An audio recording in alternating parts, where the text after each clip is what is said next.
Live from New Delhi, you're watching DD India Live, India's voice to the world. I'm Preeti Kaur. Coming up in the next 30 minutes. 4 Indian soldiers, including an officer, martyred in an ensuing encounter with terrorists in Jammu and Kashmir's Doda. Defence Minister Rajnath Singh speaks to Army Chief.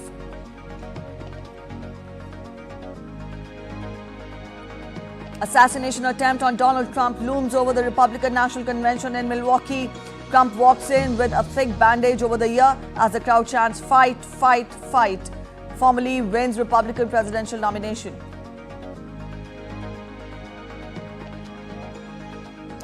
Trump picks 39-year-old Ohio Senator J.D. Vance to be his vice presidential running mate. Vance and his wife Usha given a rousing welcome at the convention. Biden says he made a mistake when he told supporters to put rival Donald Trump in a bullseye. Republicans accuse Biden of creating a climate that sparked the assassination attempt.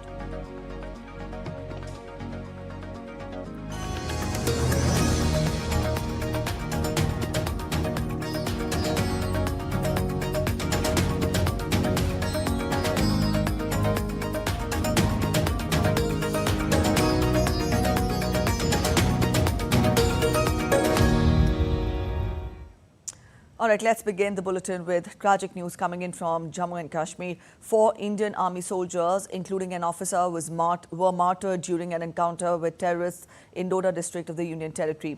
Based on specific intelligence inputs, a joint operation was launched by the Army and Jammu and Kashmir Police on Monday evening, following an exchange of fire with terrorists in Desa area of the district. Additional troops have been called in later to tighten the cordon. The counter-terrorist operations are underway in the area.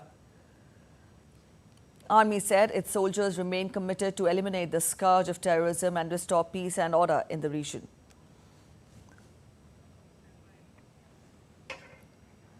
India's Defence Minister Rajnath Singh took cognizance of the ongoing operation in Doda. He spoke to Chief of Army Staff General Upendra Dwivedi. In a tweet, Rajnath Singh expressed sympathy to the bereaved families due to the loss of brave and courageous Indian Army soldiers in a counter-terrorist operation. He said the nation stands firmly with the families of our soldiers who sacrificed their lives in line of duty.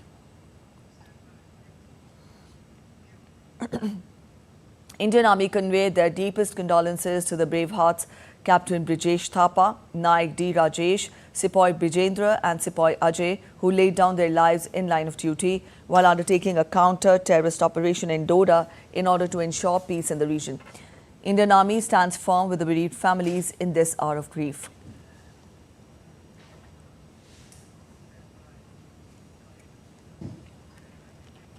All right, DD India's Tahir Nadeem Khan joins us from Jammu and Kashmir's Doda district. Tahir, to begin with, get us the latest update on the ensuing encounter. We tell our viewers that the encounter is underway. Get us the latest on that. Yeah, ma'am, encounter is still underway. Although there have no fire shot has been listened since morning, but security forces are there and additional enforcement has been sent from Bhadarwa, Kishtwar district and even 16 Corps, White Knight Corps from Nagrota. Paratroopers are being brought in from there and they are being airdropped in that area. But as of now, the latest inputs, contact has not been made with the terrorists in that area because of dense forest out there.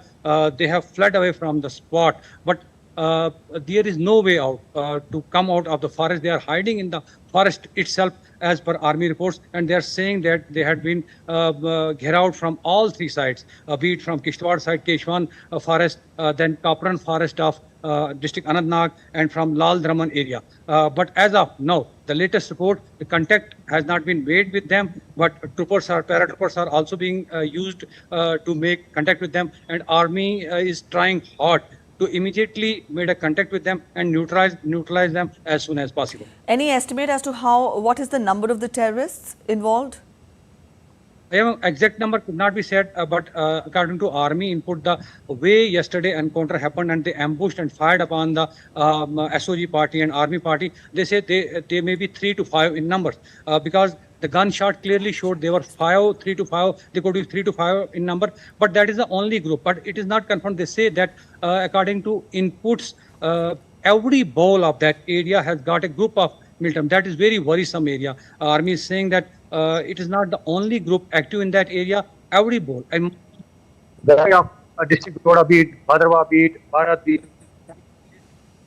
There is it has been established that a group of militant is over there, but the particular group which fired upon that, it could be 3 to 5 in numbers. All right, Tahir, also explain to us the topographical details of the region, Doda region, where the encounter is taking place, because you tell us that it is a dense forested area and the terrorists are hiding inside the forest. Let us get more on the topography of the region, of the area where encounter is taking place.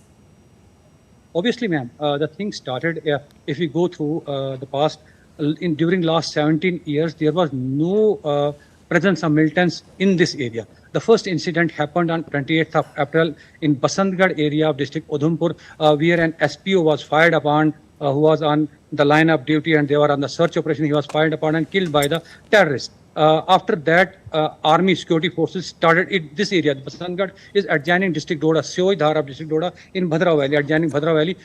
From that day, army has started with the help of SOG and J&K police and even sometimes CSF and paramilitary forces like CRPF. They have started search operation in these forests, but the terrorists are taking advantage of the thick carnivorous forest. You can see behind me the trees here are, they can attain the height of 200 to 250 feet. So when army is trying, they are using all the gadgets, be it those drones or even choppers are being used. But due to the heights and dense forest, those drones could not be brought down from the height of 100 feet to downward. So to locate them is very different, and they ultras, those militant, the terrorists are taking advantage of this thick forest is this whole belt Chenab region. It starts from Basantgarh area of Udhampur and goes up to Padar and Johar tunnel of district Ramban. So the area where this encounter has happened, they have ambushed army party.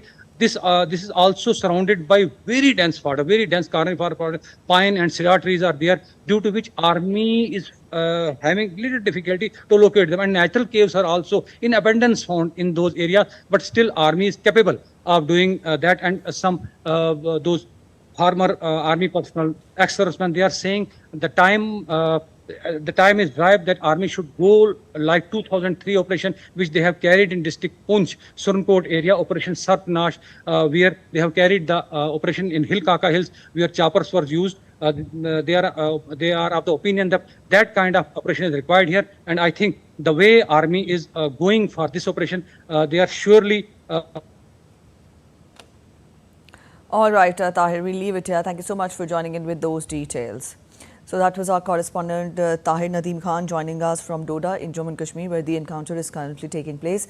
He says that according to the estimate of the Indian Army, around 3 to 5 terrorists are hiding in the dense forested area of Doda, and the operation, the encounter in fact is undergoing. Also, we will keep you updated. 4 Indian Army soldiers laid down their lives in line of duty and sacrificed their lives for the honor and security of the country. So the encounter there in Doda in Jammu and Kashmir is still continuing. We'll keep you updated. Meanwhile, let's turn focus to other updates now. The External Affairs Minister of India, Dr. S. Jaishankar, will undertake an official visit to Mauritius on 16th and 17th of July. During the visit, Dr. S. Jaishankar will call on Prime Minister of Mauritius, Pravind Jugnauth, and will also hold bilateral meetings with other senior ministers. The External Affairs Minister will also engage with other prominent Mauritian leaders. The visit will mark one of the first bilateral engagements undertaken by him following his reappointment. Dr. S. Jaishankar had previously visited Mauritius in February 2021. India's Commerce and Industry Minister Piyush Goyal arrived in Reggio Calabria to participate in the outreach session of the G7 Trade Ministers meeting hosted by Italy. During this visit, the Indian Commerce and Industry Minister will also engage in bilateral meetings with trade ministers of G7 countries and other participating nations in the outreach session, reinforcing India's commitment to global trade and investment partnerships.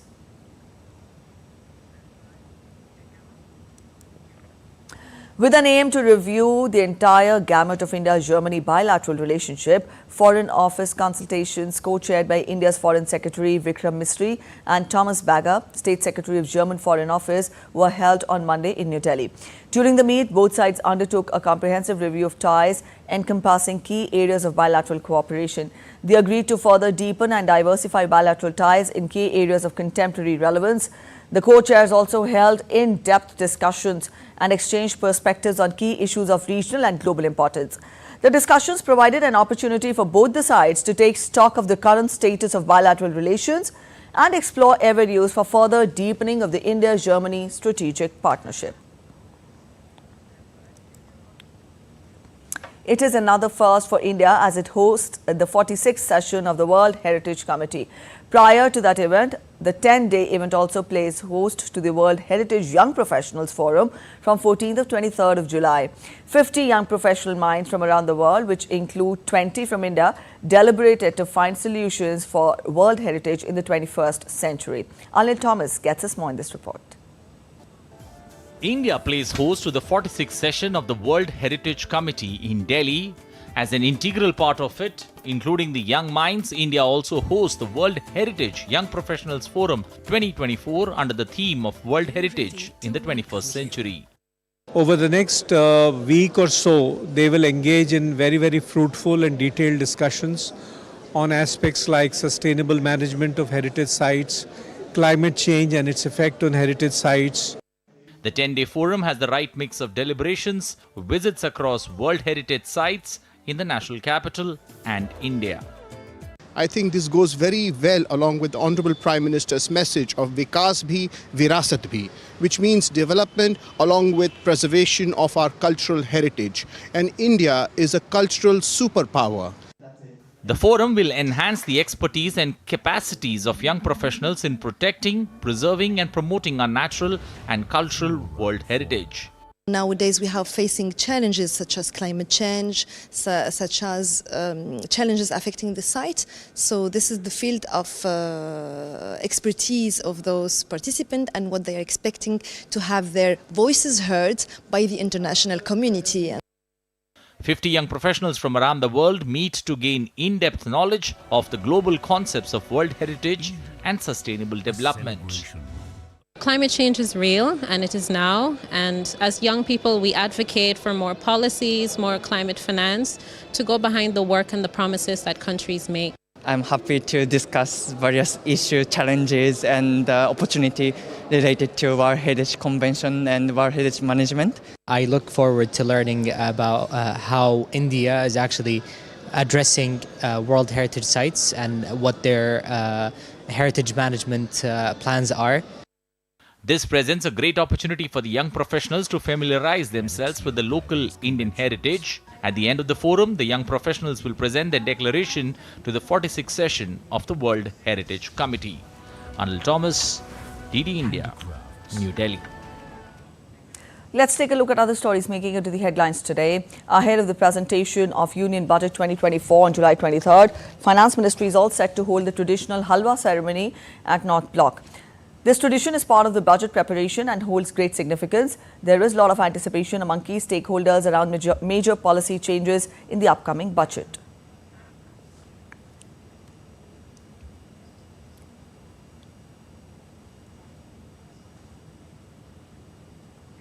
Russian soldiers will now wear shoes made in western state of Bihar's Hajipur, giving a boost to Prime Minister Narendra Modi's Make in India campaign. The shoes can withstand temperatures of minus 40 degrees Celsius. Last year, the company exported 1.5 million pairs worth crores. It is expected to increase by 50% this year. As per the company's official, their goods have also reached European markets. This shows India's hold is getting stronger in the foreign market.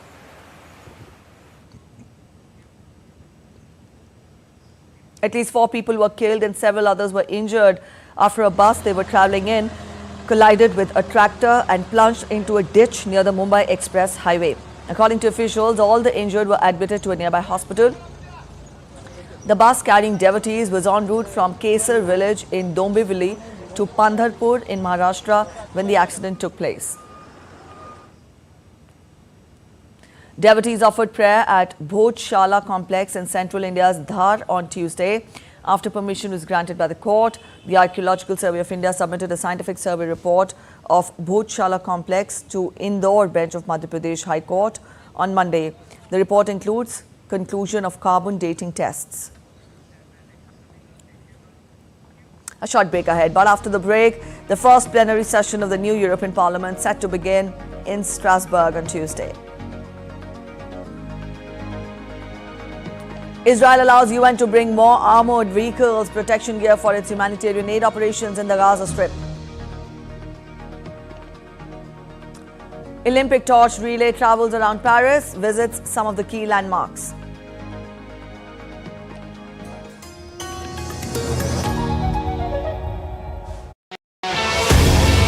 As the world gears up for the biggest sporting extravaganza, Olympics 2024, we at DD India are all set to bring you reports, reactions and all the latest action from Ground Zero. Watch DD India's super exclusive show, Cheer for Bharat. Only on DD India from July the 22nd at 6:30 p.m. IST, 1 p.m. GMT. Get ready to cheer for Indian athletes at the Paris Olympics 2024.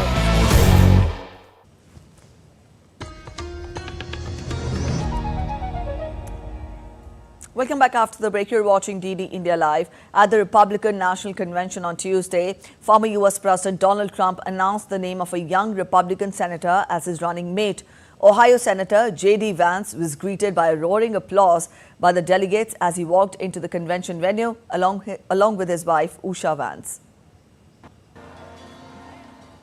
Donald Trump made a triumphant entrance during the first night of the Republican National Convention. He walked in with a thick bandage over the ear as the crowd chanted, "Fight, fight, fight," and pumped their fist, a reference to his reaction in the moments after he was wounded. Donald Trump's selection of J.D. Vance as his running mate was first announced on Trump's Truth social media website. The selection of Vance dominated the first day of the convention and was greeted with a roaring approval by the delegates. Ladies and gentlemen, it is now time for us to determine our nominee for the office of Vice President of the United States, Senator J.D. Vance. It is a great honor to move that J.D. Vance be nominated by acclamation by this Republican National Convention as its candidate for the office of Vice President of the United States of America. Soon after announcement, Vance emerged with his wife Usha, shaking hands with delegates who swarmed the couple. He's scheduled to address the convention on Wednesday. The Ohio native is deeply popular with the Republican candidates' base. Hey, I'm super excited about J.D. Vance. He's a businessman. We have now, instead of one businessman, we've got two great businessmen. And that's what our country needs. J.D. Vance brings together the strength to be able to connect with people that are in the middle. You can bring together the military vote. You can bring together maybe some people that are disheartened. You could certainly bring together the independents for us. I think that it's important that the president pick the person that he feels like he can work with. I think all the people that we were told were potential candidates were all very, very good people. 39-year-old Vance was a fierce Trump critic in 2016 but has since become one of the former president's staunchest defenders. He has embraced his false claims that the 2020 election was marred by widespread fraud. He shares Trump's aggressive approach to politics and his conservative statements on issues such as abortion could turn off moderate voters. Though Vance is deeply popular with Trump's core supporters, it remains to be seen whether he can broaden the ticket's appeal. Bureau Report, DD India. Donald Trump arrived at the Republican National Convention in Milwaukee for his first public appearance since he survived an assassination attempt 2 days ago. The leading Republican candidate became the party's official nominee after a formal counting of the delegates at the convention. DD India's Nick Harper reports from Washington on this. J.D. Vance is a very interesting character. In the past, he said that anyone voting for Trump was basically an idiot. He even called Trump America's Hitler. He was a staunch critic of him, and now there he is as his running mate. I think giving much to the campaign that Donald Trump was clearly looking for someone of a youthful appearance, but also with that youth vote on his side. He's only 39 years old. He's only been a senator for 2 years, but he brings with him that youth, even if he doesn't bring with him experience. Donald Trump clearly showing that this is the type of person he wants to hand the mantle of responsibility over, to be the face, the next generation of the Republican Party. It's interesting to note as well, he is married to a woman whose parents are of Indian descent, and I think in that respect there is a nod to the fact Donald Trump knows he struggles with some minority groups across America. This might help him to cement some voters who are on the fence, who perhaps might look at him with renewed light, being able to see potentially diversity within the Trump party. However, Democrats have lambasted this choice of J.D. Vance as the vice presidential pick. We heard from Biden's campaign earlier calling Vance a far-right MAGA extremist. I mean, he certainly has views on the right of Donald Trump. They also say that Vance is a 2020 election denier. He supports a national abortion ban and voted against IVF access. Democrats trying to capitalise on this and say to their voters this is someone that should not be running the country, and trying to turn it back towards them, urging voters to vote for them off the back of that pick by Donald Trump for his vice president. 8 years ago, in the lead up to the 2016 presidential election, J.D. Vance was a bitter critic of Donald Trump. Now he's Trump's running mate for the 2024 US presidential election. Up next, we get you all you need to know about J.D. Vance, including his India connection. Vance grew up in humble surroundings in Middletown, Ohio. After completing high school, he enlisted with the U.S. Marines, where he served in the Iraq War as a combat journalist and a public relations officer. Later, he graduated from Yale in 2013. He practiced law for a brief while before moving to San Francisco to work in the tech industry as a venture capitalist. Vance was born to a mother who struggled with addiction and a father who left the family when Vance was a toddler. He was raised by his grandparents, whom he sympathetically portrayed in his 2016 memoir, Hillbilly Elegy. Vance painted an honest portrait of the trials, travails, and bad decisions of his family members and friends. Hillbilly Elegy made him not only into a best-selling author, but a sought-after commentator who was frequently called upon to explain Donald Trump's appeal to white, working-class voters. In 2017, Vance returned to Ohio and continued to work in venture capital. He and his Indian-origin wife, Usha Chilukuri Vance, whom he met at Yale, have 3 children. Vance's name was long whispered about as a political candidate, and he saw an opportunity when Ohio's Republican Senator Rob Portman decided not to run for re-election in 2022. In the process, Vance has become an increasingly important player in the world of Make America Great Again politics and has signed up almost completely to Trump's agenda. In the Senate, he has been a reliable conservative vote, backing populist economic policies and emerging as one of the biggest congressional skeptics of aid to Ukraine. Vance also sponsored legislation in March that would cut the Chinese government off from U.S. capital markets if it does not follow international trade law. Vance has expressed support in the past for a nationwide abortion after 15 weeks, but he recently backed Trump's view that the matter was for states to decide. Vance received waves of loud applause when he entered the convention arena in Milwaukee on Monday. He walked over to the Ohio contingent and, looking somewhat in awe of the scene, took selfies with delegates as he was being introduced. Vance was also one of the first top Republicans to point the finger at Democrat campaign rhetoric in the wake of the attempted assassination of Donald Trump at a rally on Saturday. In comments on Monday, President Biden called Vance a clone of Trump, indicating how Democrats will attempt to portray him for the rest of the campaign.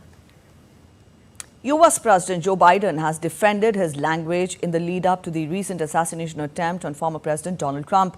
In an interview to US news channel, Biden admitted that his bull's-eye comment about Trump was a mistake. The US president said he meant Democrats needed to focus more on Trump, his policies, and the false statements he made during the presidential debate late last month. Asking about the Republicans' vice presidential candidate Vance, Biden said that it's unsurprising that Trump would surround himself with people who agree completely with him. It was a mistake to use the word. I didn't say crosshairs. I meant bullseye. I meant focus on him. Focus on what he's doing. Focus on his policies. Focus on the number of lies he told in the debate. Focus. I mean, there's a whole range of things that, look, I'm not the guy that said I want to be a dictator on day one.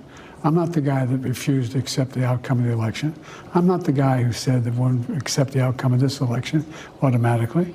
You can't only love your country when you win. How do you talk about the threat to democracy, which is real, when a president says things like he says? Do you just not say anything because it may incite somebody? Look, I have not engaged in that rhetoric. The European Union's newest lawmakers will be taking their seats in Parliament this week following the last European elections. It marks the start of a 5-year term for the divided Parliament.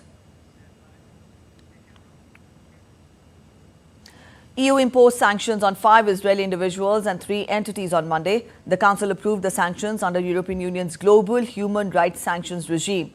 It said that it was responsible for serious and systematic human rights abuses against the Palestinians in West Bank.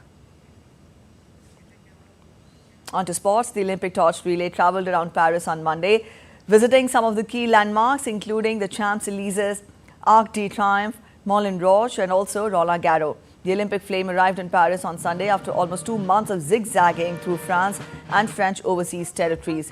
The relay will culminate with the lighting of the cauldron in Paris during the opening ceremonies of the Paris Games. Paris Olympics 2024 are right on the edge and are set to be held from July 26 to August 11.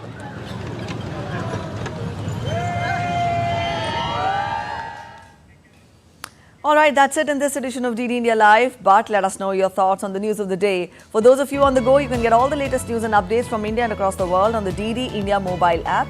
You can scan the respective QR codes on your screens now.